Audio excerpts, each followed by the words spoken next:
எல்லாருக்கும் price Lord. இந்த நாள் நம்ம தியானிக்க போகிற தேவ வார்த்தை என்னன்னு பார்த்தீங்கன்னா ஜான் சாப்டர் 10 verses 9. யோவான் 10ஆம் அதிகாரம் 9வது வசனம். I am the door, if anyone enters by me he will be saved and will go in and out and find pastures. நம்ம இயேசு கிறிஸ்து என்ன சொல்கிறாருன்னா, நானே வாசலாக இருக்கிறேன், எனக்குள்ளே நுழையிறவங்க வந்து காப்பாற்றப்பட்டு அந்த வழியில் அந்த வாசலில் என்ட்ராகிறவங்க உள்ளம் புறமும் சென்று திருப்தி அடைவாங்கோ. they will find pastures. நம்ம நல்ல பசும்புல்லுங்க.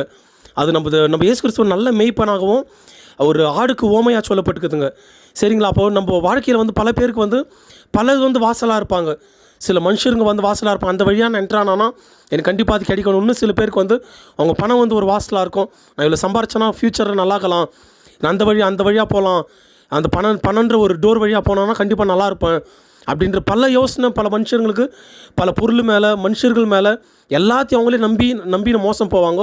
ஆனால் இங்கே வந்து நம்ம இயேசு கிறிஸ்து அவர் தான் மெய்யான வாசலாக இருக்கிறாரு.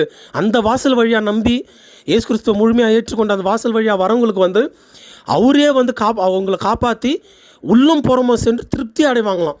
அவங்க வாழ்க்கையில் வந்து கர்த்தர் சந்தோஷத்தை சமாதானத்தை கொடுத்து அற்புதமாகவும் ஆச்சரியமாகவும் நடத்தி பல பேருக்கு உப்பாகவும் ஒளியாகவும் வாழ்ந்து இயேசு கிறிஸ்துவோட அன்பை காமிச்சு நம்ம இந்த உலகத்தில் ஒரு அர்த்தமுள்ள வாழ்க்கை வாழ்வாங்க. ஆமென்.